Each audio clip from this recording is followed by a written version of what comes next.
Hi, it's Rosalind Yukich. Welcome back to my channel. If you are new here, I talk about a lot of different kinds of things here at my channel.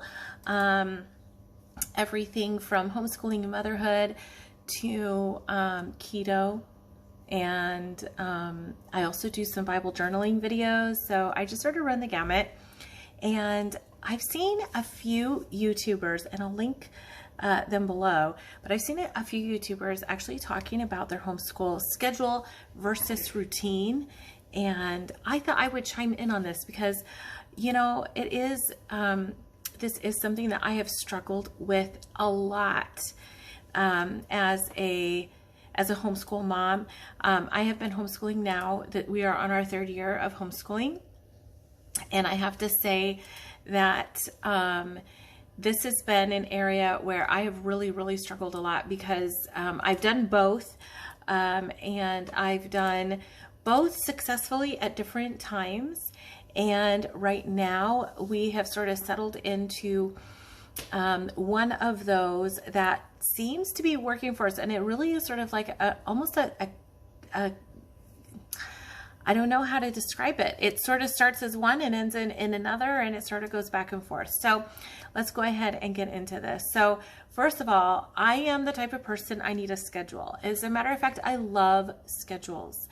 And I don't know, I almost think that I like writing a schedule more than I like doing the schedule.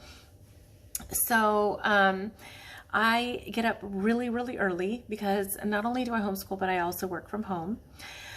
And so I get up between 4:30 and 5 every morning, every weekday morning. And I get up and immediately I do my devotions. Now I have to say, if I don't do my devotions immediately in the morning, chances are they're not going to get done, because once my day gets going, it is somewhat like a runaway train.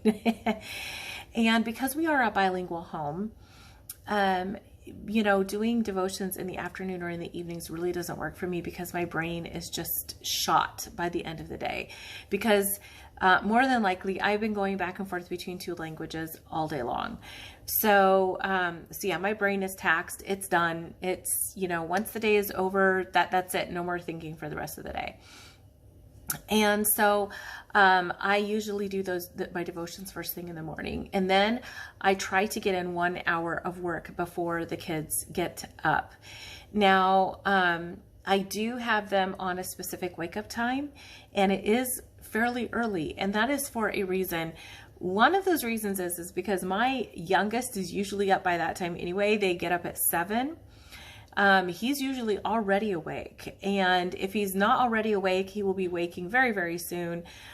He's just one of those kids that he hits the road running first thing in the morning, and it's fairly early. As a matter of fact, the other day he was very disappointed that I wouldn't let him set his alarm for 4:30 in the morning. No child needs to be getting up at 4:30 in the morning.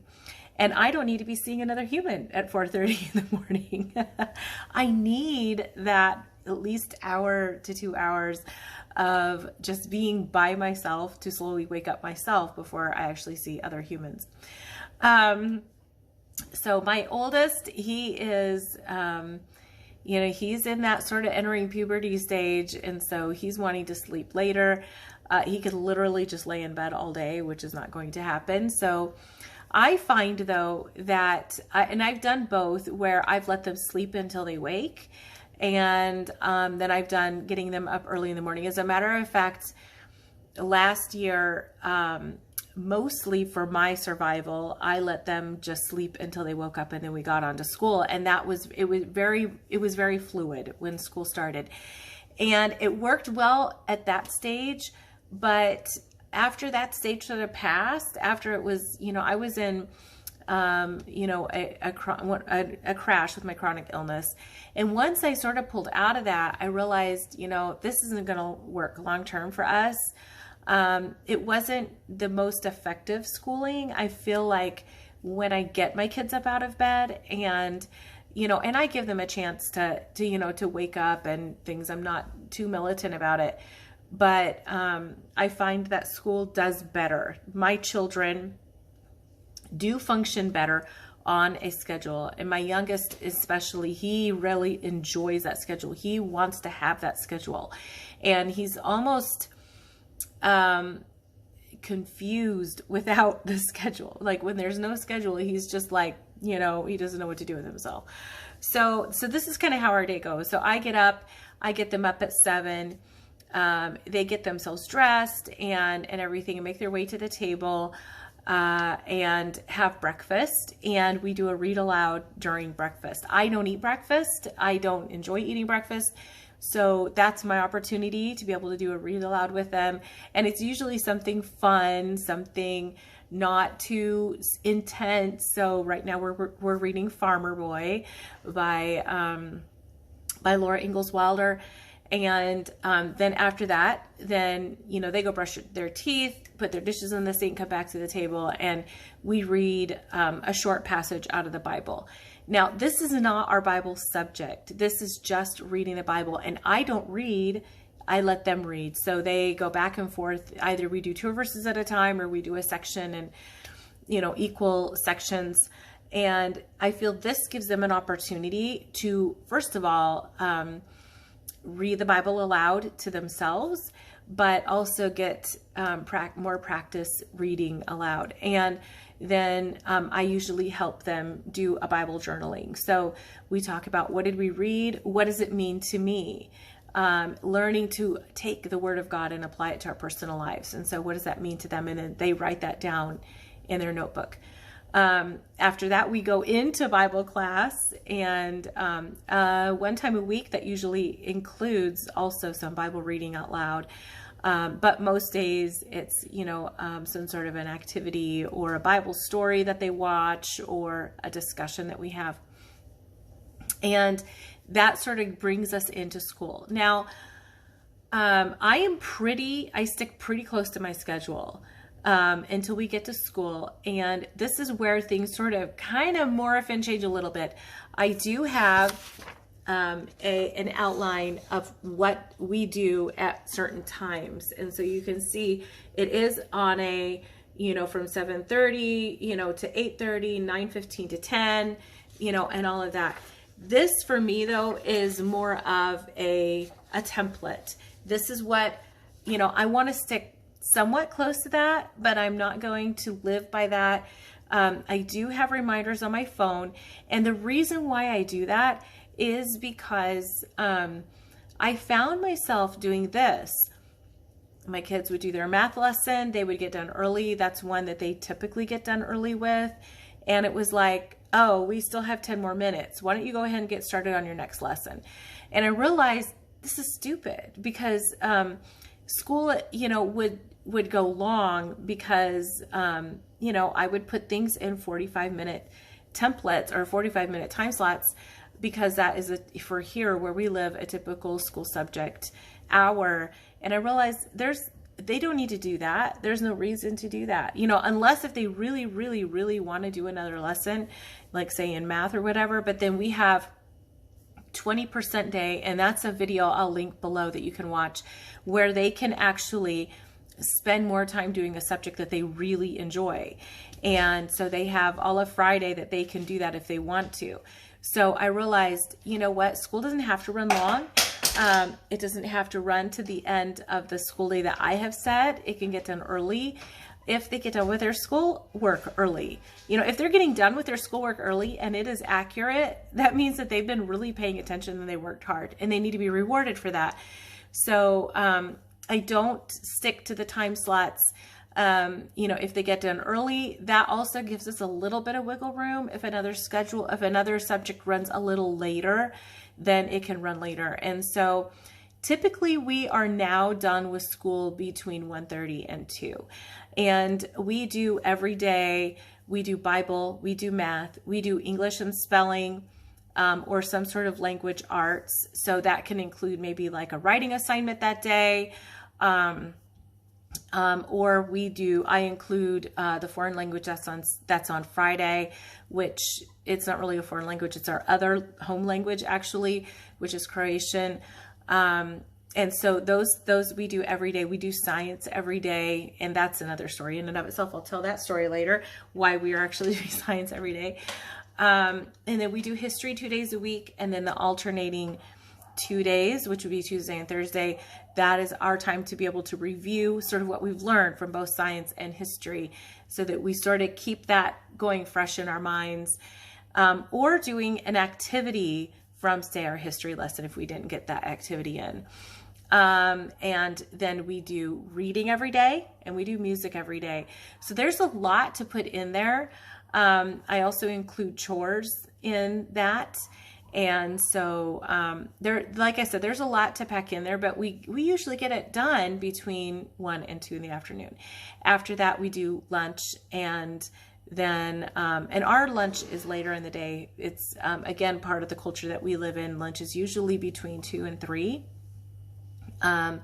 And then after that, they get their free time, and they get some computer time or some, video game time.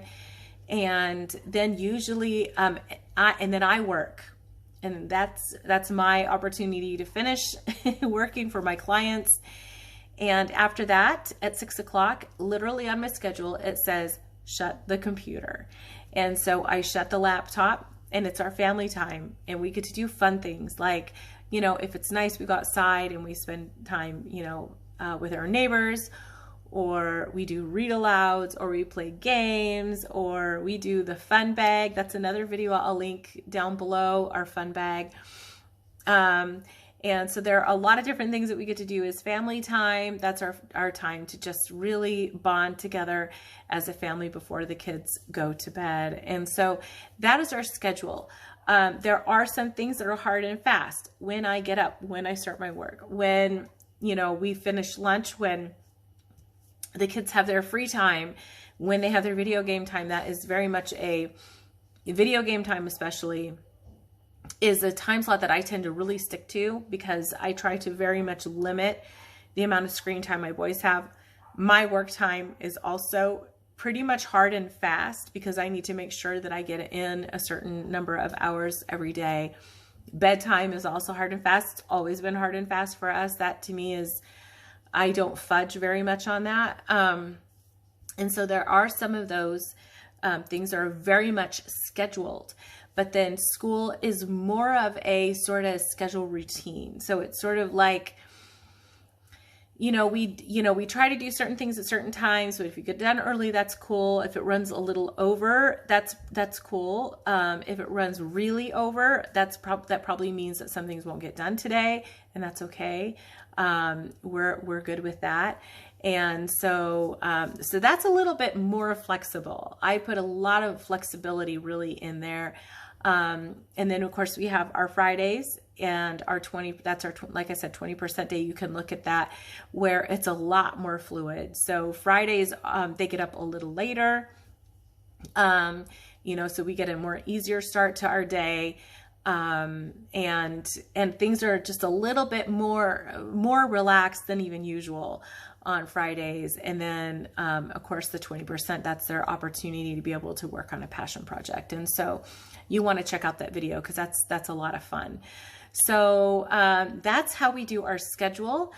I hope that this has maybe given you something to, to try out. If you are still trying to decide if you want to do a schedule, or if you want to do a routine, or if how would it work if we did, sort of a mixture of both, and, how would that work? And so hopefully this gives you some ideas. Like I said, I've tried both, and I've tried both several times at different times. And I have found that this is what really works for us. And, it's something that my children seem to thrive with. And so hopefully that gives you a little bit of an idea of something that you can do for yourself. Be sure to check those videos that I mentioned in the description below, because that will sort of give you some more ideas of things that you can do as a family. The 20% day is something my kids really look forward to on Fridays. They just really, really love that, and they sort of plan for it all week long. So maybe that's an idea that you could try as well in your homeschool. So if you liked this video, please let me know in the comment section below. Do you do a routine or a schedule, or are you like us? Do you do something that's sort of both or sort of a little bit more of a fluid schedule. You know, what works for you guys? How, you know, do you have trouble fitting all of your subjects in? You know, is that a difficulty for you? Be sure to just leave a comment below it and let me know. And be sure to hit that thumbs up and let me know if you like this video. Also, if you haven't subscribed, be sure to subscribe so you're not missing out on what goes up on this channel. There are a lot of different things. So, you know, I'm sure there's something for everybody. And so I'm sure there's something that you would enjoy that I've talked about. And be sure to ring the bell so you get notified every time a new video goes up. I do upload about 3 to 4 times a week. So hopefully this has been interesting for you. Hopefully maybe even, you know, inspired you in some way. And I will see you again in the next video. Bye.